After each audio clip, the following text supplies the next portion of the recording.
Hola, buenas noches. Estamos en otro jueves de gestión cultural.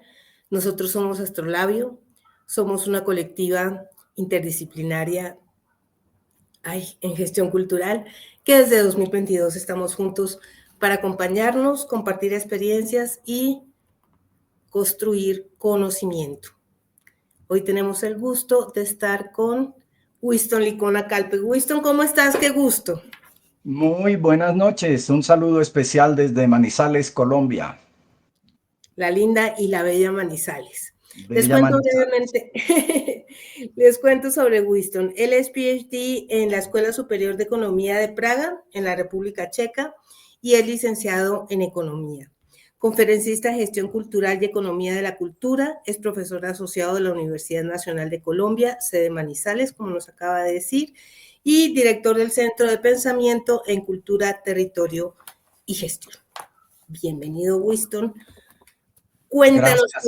cómo llegaste de tanta economía al tema de la cultura.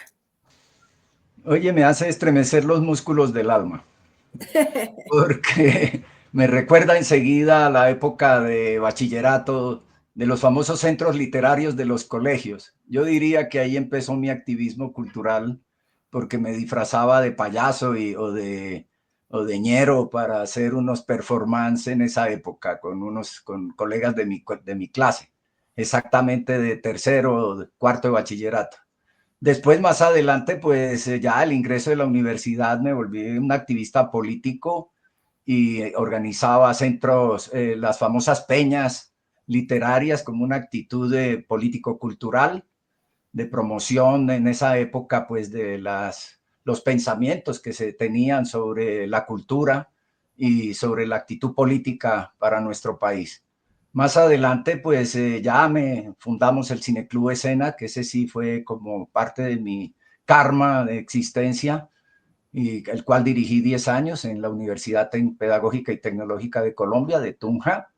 Y más adelante, pues ya me dediqué a lo universitario con esa época, y haciendo programaciones en las calles, en los barrios.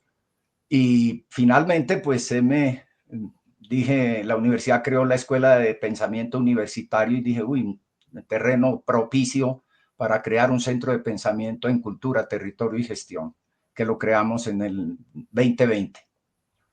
Muy bien. Y si vamos a la mirada que tienes sobre los temas de gestión, de administración, porque sobre eso has escrito mucho, y desde dónde estás abordando esto de la economía de la cultura, o como un mapa para saber desde dónde y cómo. Bueno, inicialmente, pues mi postura sobre la gestión cultural, que ya es toda América Latina, incluso España, con los aportes de Girona, siempre pensé de que la gestión cultural era también un campo interdisciplinar y que por ello se requieren formaciones bastante sólidas, filosofía, sociología, antropología, economía, psicología hoy en día, administración, como elementos claves de esa interdisciplinariedad para darle un contenido más sólido, con visos de formación profesional. Y luego, Y desde luego, dónde la pues, ves, ¿qué tal? Y le dimos un viso profesional, pero cuéntanos cómo la y la ves, veo, desde bueno, dónde la estructuras. voy a, excusen, pero desde algunas sospechas, leyendo ya en problemas de la economía, porque la economía es un lenguaje y como lenguaje es cultura. Y fuera de eso, la etimología de economía viene de oikos, que quiere decir casa, nomos, pues conocimiento de la casa. Y la casa es un hecho cultural, porque es la casa no solo de la familia, sino la casa del barrio, la casa de la cuadra, de la ciudad, de las comunas, como se ve acá en Manizales. Y eso me inquietó mucho también conociendo a Isia Baumol y Bowen, cuando señalaron como ser los pioneros de la indagación de la economía de la cultura. Y entonces eso me entusiasmó mucho porque yo dije, yo no quiero ser un economista financiero ni gerente de banco, sino seguir mi búsqueda de activista cultural, pero con criterio de profesional. Por eso ayudé a crear la especialización y también y también la maestría acá en La Manizales, maestría, claro. Manizales y la línea doctoral de administración acá en su momento, y ahora pues sueño con que podamos tener el doctorado de gestión cultural. Estaría muy interesante, claro que sí. Ojalá lo logremos con el apoyo de ustedes desde allá de México. Desde acá de la Bella México. Oye, y si platicamos sobre los aprendizajes que has ido teniendo, como esos nudos centrales que hacen parte de tu conocimiento y que has compartido con tantas personas en Iberoamérica, ¿cómo lograríamos un resumen de ese proceso? Yo diría que la gestión cultural nació en la calle. Por Ujú. fortuna, por fortuna, porque ese activismo que tenía muchos visos de activismo por eventos, hoy en día pienso de que hay que pensar en procesos de más largo aliento para generar mayores impactos en los territorios. Entonces, digo que la gestión cultural, con la experiencia que he adquirido, ya debemos también trabajar en salir de los generalismos de la gestión cultural para entrar en una fase de particularismos más apropiados también a los cambios de los tiempos. Por ejemplo, yo diría hoy en día hay que trabajar una gestión cultural muy especializada infantil, por ejemplo, Ujú. una gestión cultural juvenil, una gestión cultural incluso geriátrica, porque el mundo ha crecido y los viejos tienen mucho que decir también, y los tenemos ya en el rincón del San Alejo, y sería muy interesante recoger todas esas experiencias con una gestión cultural geriátrica que también integre los saberes para mayor articulación intergeneracional también. Ujú. Hablando de esta ecología de saberes, ¿qué nos dirías del estado actual de la economía de la cultura? Yo diría que ha avanzado bastante, mucho, mucho, Ujú. mucho. Estuve en un congreso justamente allí en México ¿cómo es? Bueno, de la Asociación de Estudiosos de la Economía de la Cultura, En el y me di foro, cuenta ¿no? de que, ¿cómo? En el foro. Sí, claro. Y en anterior hubo otro encuentro allí en noviembre, creo que fue, y una de las discusiones que observé es que hay un desarrollo también muy técnico, ¿no? De estudios econométricos, por ejemplo, desde la cultura, desde la economía para la cultura, muchos datos, también muchas reflexiones de las relaciones, pero me parece que todavía falta en esos espacios tan, diría yo, tan profesionales o tan Especializados. un poco especializados, creo que hace falta más relación con los otros elementos que comenté de la sociología, de la antropología, de la filosofía, porque yo Ujú. creo que esas mixturas son necesarias, incluso con el gran desarrollo que tiene la administración, porque a veces los economistas piensan que la administración es una técnica de la economía, y resulta que la administración también nació con su propio ethos epistemológico. Sí. Y entonces se requiere ser un poquito más humildes y modestos en las formas de reflexión para ensanchar los pensamientos y los diálogos entre las diferentes corrientes que se van creando. Fíjate que eso que dices es muy importante porque una de las preocupaciones que más tenemos del tema en general, digamos, y podría decir en Iberoamérica o en América Ibero, que ahora le estamos cambiando el nombre para enunciar desde aquí. Ahí está. Uno de los temas fuertes es que cuando se pone de moda el tema de la economía de la cultura, que eso tiene una moda fundamental, ¿no? Mediados de los 90 y los inicios de los 2000 y se vuelve el boom, hay un momento en que parece que colocan la economía en el centro y no a las personas. Y con esto que estás diciendo, me parece que apuntas un poco a eso, ¿no? Hablemos de filosofía, hablemos de antropología, hablemos de sociología, hagamos interdisciplina y miremos desde otro lugar. ¿Cómo lo ves? Tienes toda la razón, completamente. Es que la economía no puede ser un campo. Yo a veces he sido un poco atrevido y digo, la economía se ha vuelto casi que una ciencia exacta, con tanto juego de modelos y como en los países, porque es el planeta que se mueve econometrías de alto nivel y ahora con la inteligencia artificial, pues cada vez se vuelve más ejercicios, diría yo, fuertemente técnicos, perdiendo muchos campos como es la misma sensibilidad humana, que lo que se busca es resolver problemas álgidos de equidad, de igualdad, de inclusión social, inclusión de géneros, en fin. Entonces, pues la economía de todos modos nació siendo una ciencia social y no puede perder su ethos para volverse una tecnología que será para aplicar las robots, ¿no? Más Entonces, bueno, que eso para allá vamos, ¿no? me opongo rotundamente porque ¿para qué tenemos nuestro cerebro y nuestra capacidad humana, profundamente humana?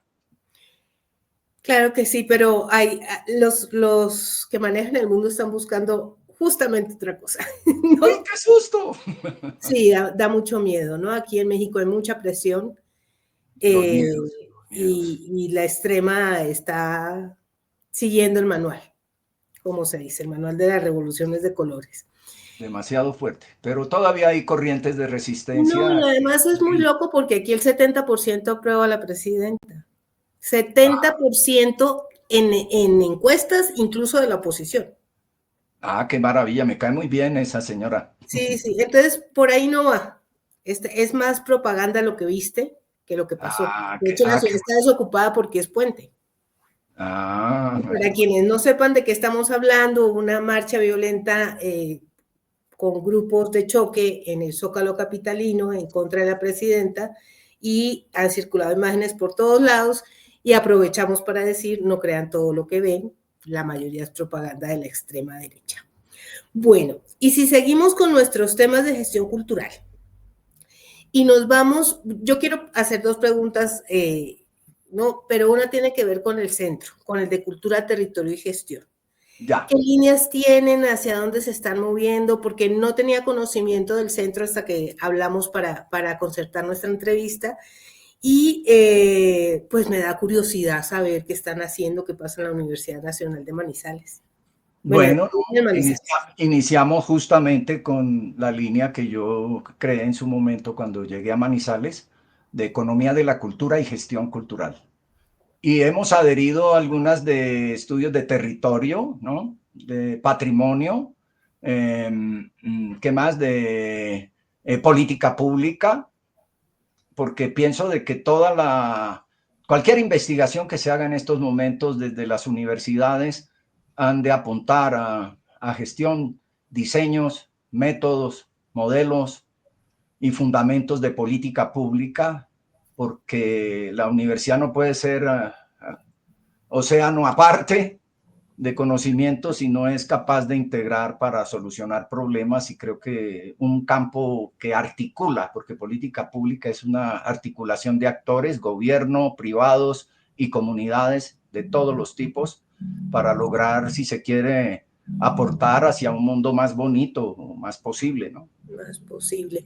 Y fíjate que es muy interesante eso que dices porque Manizales es un lugar estratégico en el desarrollo cultural del país, ¿no? El festival de teatro, la cantidad de procesos que se generan hasta el día de hoy, es una ciudad viva. Indudablemente que es viva, sin embargo, extraño que a pesar de que las participaciones son masivas en los diferentes eventos todavía, pues no es un mal de Manizales, es un mal nacional y quizás mundial, que es la cultura del espectáculo.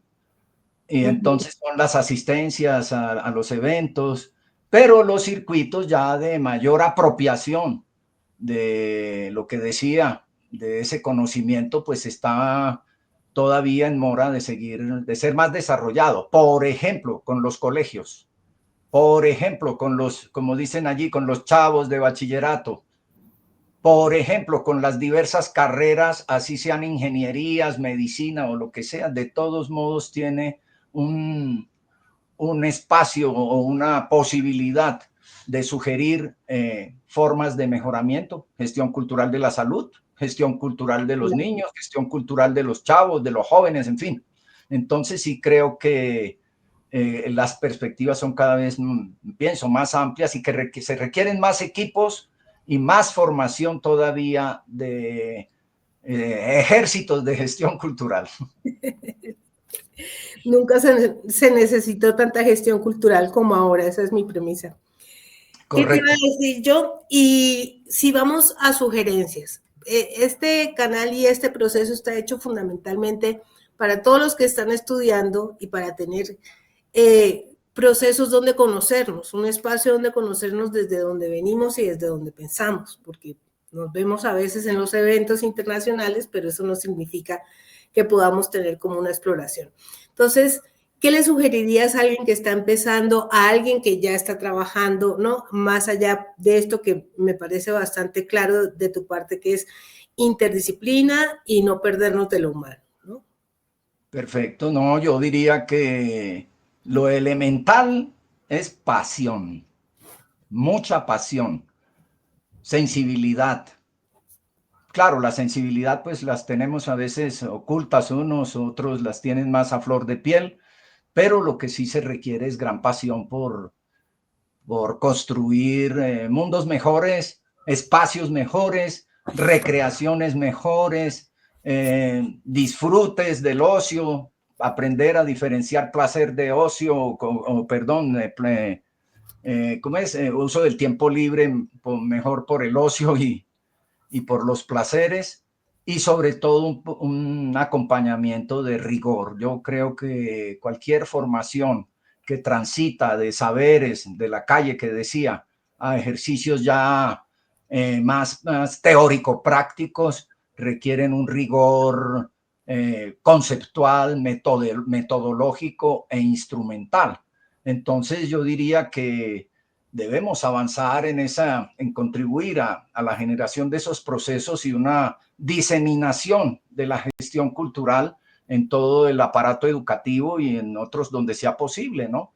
Por ejemplo, no solo en el sector o sistema cultural, sino incluso en los sistemas de salud, en los sistemas de seguridad, ahora que está tan de moda la seguridad, pero ¿cómo se construye seguridad si no hay apropiación para ciudadanía, para que nos sintamos seres útiles y constructores de país y de nación, en fin?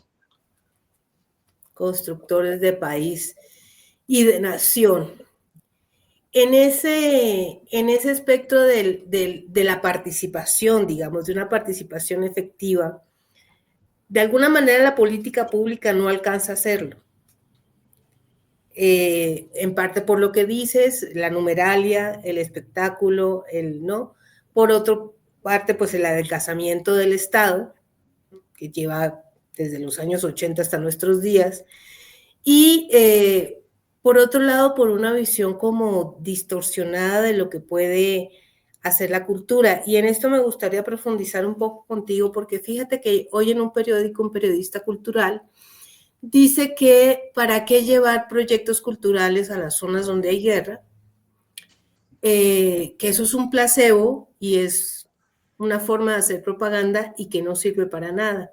Y tú y yo que somos colombianos y que sabemos todo lo que puede generar la gestión cultural cuando hay procesos de conflicto, me gustaría que ampliaras un poco ese tema porque también es uno de los temas que has trabajado. Y me haces acordar de algo muy tremendo, ¿no? Me acordé de María Brown y Lili Marlene, que a estos días que se han estado pasando, he estado viendo los problemas del poder de Hitler y su ideología, cómo convirtió, es atrevido decirlo, pero aunque ellos no hablan de gestión cultural, pero una gestión cultural nazi, Sí, claro.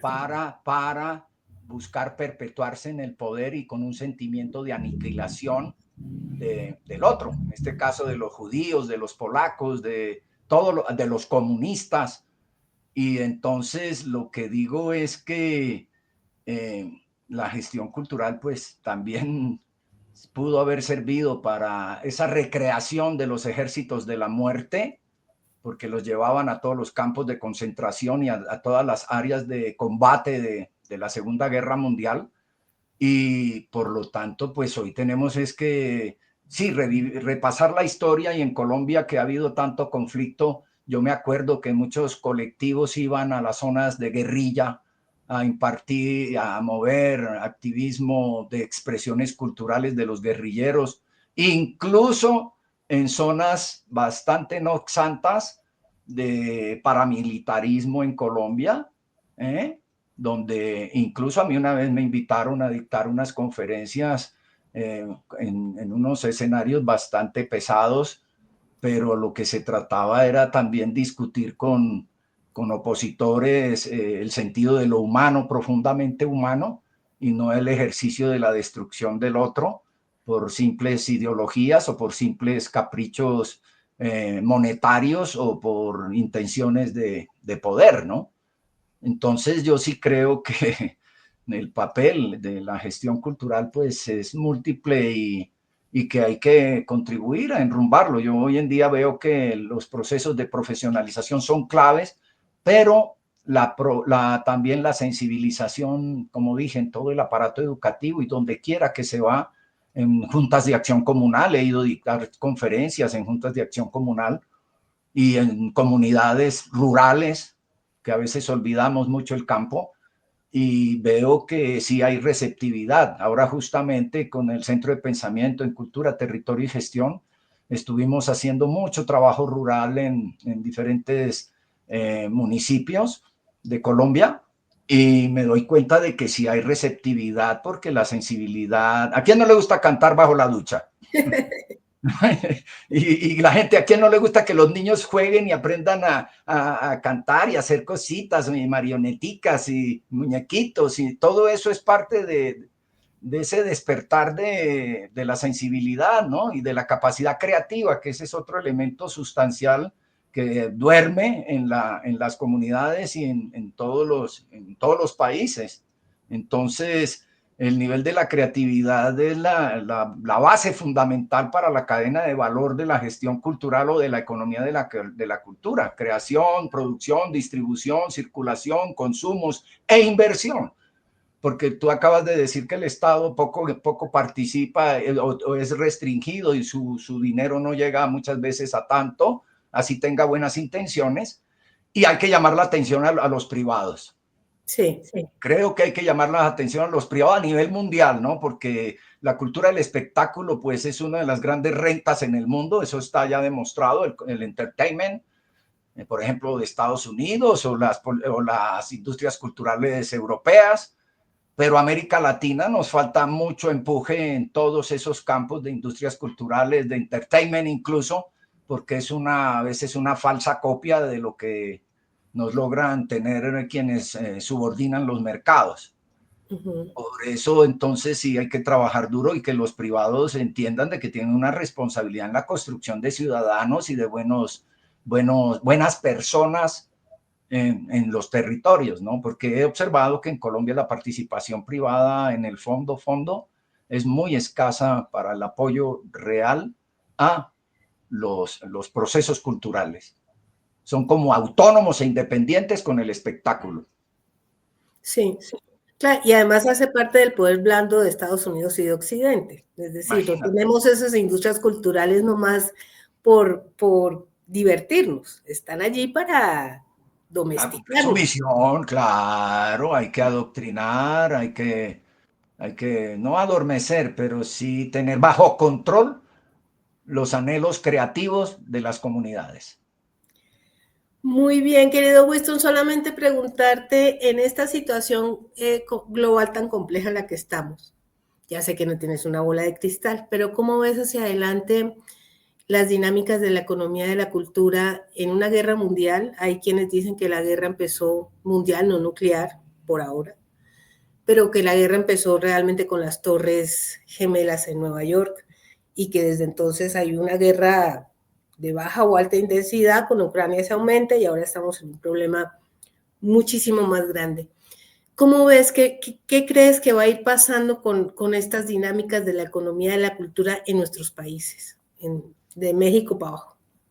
Pues yo diría que es indudable que hay un control muy fuerte, ¿no? No digamos que es monopólico, pero sí oligopólico, ¿sí?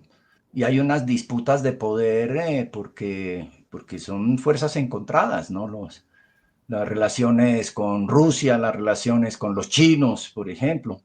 que Colombia ha ido abriendo, ¿no? La búsqueda de las relaciones con Oriente, con los países árabes, África, ¿no? Creo que de todos modos hay movimientos, podríamos decir, suena a veces fuerte, pero de resistencia, y no solo de resistencia, sino de construcción de núcleos que pugnan por hacer valer los espacios que se han creado, porque no es que estén perdidos, ¿no? Que se debilitan es una cosa, porque la cultura nunca se detiene, la cultura es dinámica en sus expresiones. Y entonces la gestión cultural también tiene que estar a tono de esos cambios y muy pendiente de cómo ser protagonistas o partícipes de acompañar procesos que indudablemente siempre pugnamos porque sean de transformación, ¿no? Transformación para calidad de vida, lo que decimos, de no solo del buen vivir, sino de integración de todos los circuitos, lo urbano, lo rural, el pobre, el rico, la clase media, en fin, ¿no? Entonces, y creo que lo que he observado ahora que he estado viajando, pues por fuera, en Europa y eso, me doy cuenta que sí hay posibilidades, aunque también vi mucha marginalidad que ya es preocupante porque se va hacia otros extremos, como es el tema del crecimiento de las drogas en el mundo, ¿no? El fentanilo, la cocaína, la heroína, me Y hasta ahí sorprendió. que YouTube nos va a castigar el video. Pero no, pero sí hay que decir cosas que a veces, o sea, No no sé, es... pero YouTube tiene un Ya, sistema clásico de censura. ya. No, entiendo, pero sí llamar la atención de que hay que mirar los problemas que acontecen en la juventud, sobre todo, en la juventud, en los niños, ¿m? Y en ciertos circuitos ahora con los temas de las migraciones. Entonces, imagínate, hacer gestión cultural migratoria, por ejemplo. Hacer Es gestión, muy importante. porque se observa un cruce de todos los estilos en el mundo, incluso la gente que llega a Colombia, la inmigración que llega a Colombia es grande de todos lados también. Y no simplemente para que vengan a hacer negocios, sino también para que vengan a enriquecer la vida cultural de los territorios, así como cuando nosotros vamos a otros países, no es simplemente como a veces consideran de actos no santos, sino que también estamos contribuyendo con nuestro conocimiento y nuestra experiencia y nuestras prácticas a que conozcan que no todo está en quiebra ni en el deterioro, como a veces lo pintan también la mediática, ¿no? Sí, eso es muy importante en esta batalla cultural, como la llaman los Sí. señores. No sé si quieras agregar algo, algo que no te haya preguntado, algo que quedó en el tintero. Tú me dices. No, solo me resta reiterar que gracias por esta invitación, Lili, y que admiro y valoro mucho ese trabajo que despliegas allí en México y que México es también un referente importantísimo para América Latina y para el mundo, así como se está hablando ahora de Brasil, que ese es otro tema interesantísimo con otra lengua, pero que con quienes tenemos muchos cercanos en la gestión cultural y que lo que se requiere es seguir alimentando las masas críticas para construir mundo, para construir vida, para construir alegría También. y que pues, nos podamos reír, porque a toda hora con la teología del miedo y las lógicas del miedo, que es lo que está imperando a veces también muy mediáticamente, como dicen muchos teóricos, ¿no? Todo el ejercicio del poder tiene como eje central generar miedos para sostener el poder. Y Sí. entonces, pues las sociedades tenemos que reír, a mí que no me digan que nos tenemos que andar arrinconados sin poder reír y sin poder decir nuestros pensamientos, no en aras de destrucción ni de confrontaciones radicales, sino de convocatorias a que hay que dialogar, como dijo Jorge Luis Borges. El diálogo es el eje central de la comprensión humana. De acuerdo, de acuerdo. Muchas gracias, querido Winston. Nos Bueno, vemos. Nosotros nos despedimos, nos vemos en otro jueves de gestión cultural. Buenas noches. gracias.